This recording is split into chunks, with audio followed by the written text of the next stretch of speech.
Hai Dewan Juri, perkenalkan nama lengkap saya Elizabeth Valentina Anubayu. Saya berasal dari SMP Negeri 1 Atap Lamagolo. Saya akan membawakan sebuah cerita rakyat yang berjudul Asal Mula Tanaman Ladang dari Pengorbanan Emah Hini. Konon, pada zaman dahulu, hiduplah 7 orang bersaudara. Mereka tinggal bersama kedua orang tuanya di Pulau Adonara, tepatnya di Nubah Rohura, Adonara Tengah, Flores Timur. Semenjak kecil, mereka ditinggal pergi oleh kedua orang tuanya. Untuk itu, Emah Hini selaku anak satu-satunya perempuan sekaligus si sulung mengasuh adik-adiknya. Ia memilih membujang demi kehidupan adik-adiknya. Hari terus berlalu. Adik-adiknya tumbuh dewasa dan mulai memilih pasangan hidup. Mereka hidup dengan bahagia. Mereka bergantungan hidup pada hasil buruan, buah-buahan, serta lainnya dari hutan. Pada suatu masa, bencana kelaparan melanda Rohura dan sekitarnya. Kemarau panjang membuat hutan tidak lagi menghasilkan makanan. Sungai-sungai menjadi kering. Binatang-binatang hutan menjadi mati kelaparan dan kehausan.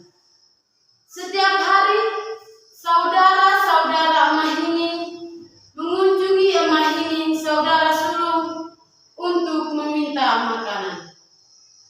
Penyediaan makanan Emah Hini semakin menipis. Karena itu, pagi-pagi buta, Emah Hini memutuskan meninggalkan rumah, memasuki hutan untuk mencari makanan di dalam hutan. Namun, pencariannya itu sia-sia.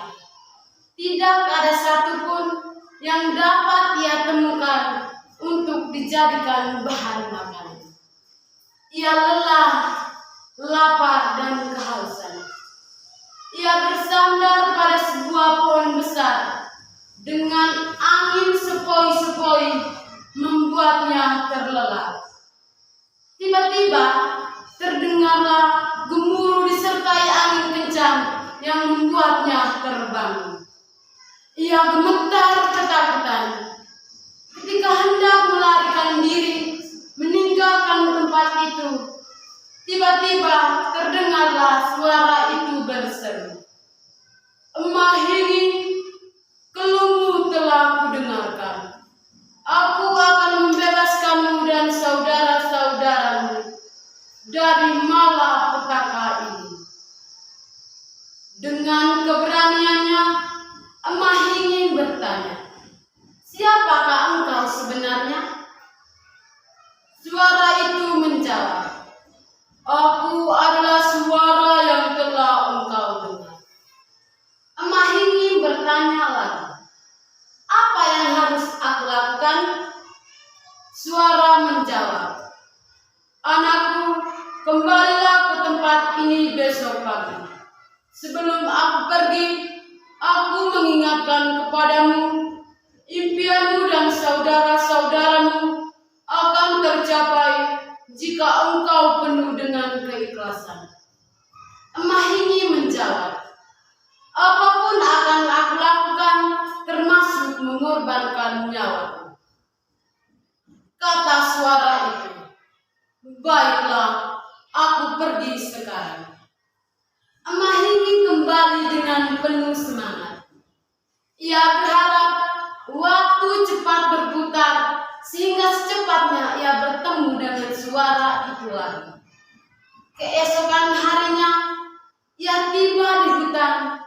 Beberapa saat setelah ia tiba, terdengar gemuruh disertai angin yang kencang. Tiba-tiba terdengarlah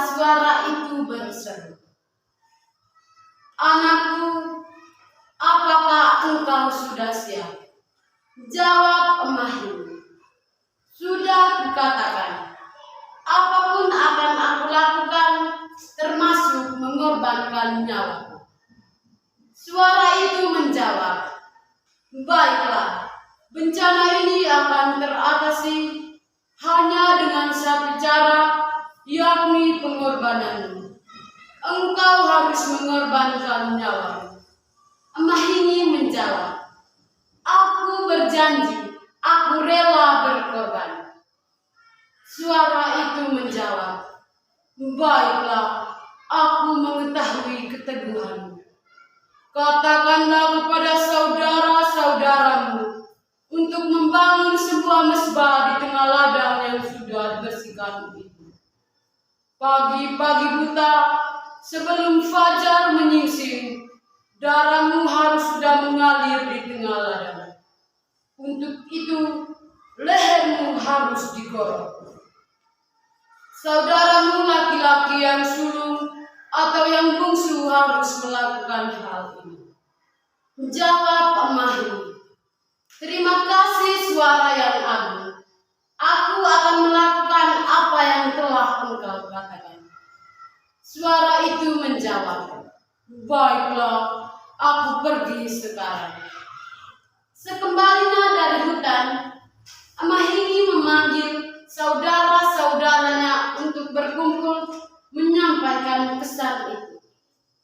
Seketika menyampaikannya, saudara-saudaranya tidak mau mengikutinya. Akan tetapi, Emahi terus mendesak dan mendesak. Akhirnya, saudara-saudaranya menurutinya. Mereka semua diliputi penuh kesedihan. Sekembalinya dari situ, mereka ke ladang. Pagi-pagi buta sebelum fajar menyingsing, Emahi dan saudara-saudaranya mengelilingi mezbah. Emahi merebahkan dirinya di atas mezbah. Untuk itu, saudara-saudaranya laki-laki yang sulung tidak bisa melakukan hal itu. Akhirnya, ia memberikan parang kepada saudaranya yang bungsu. Dengan keberaniannya, ia menebas leher Emahi. Darah segarnya mengalir memenuhi sudut-sudut ladang. Setelah peristiwa itu, mereka kembali dan berkumpul di rumah besar penuh dengan kesedihan. Turunlah hujan seperti apa yang disampaikan oleh Emahi. Setelah 7 hari mereka ke ladang, mereka terkejut melihat seisi ladang dipenuhi dengan tumbuh-tumbuhan seperti padi, jagung, jewawut, labu, dan lainnya. Mereka bersujud dan bersyukur dan berjanji akan membalas pengorbanan saudaranya Emahi dalam ritual membuka kebun hingga memanen hasilnya. Sekian cerita singkat dari pengorbanan Emahi. Sekian dan terima kasih.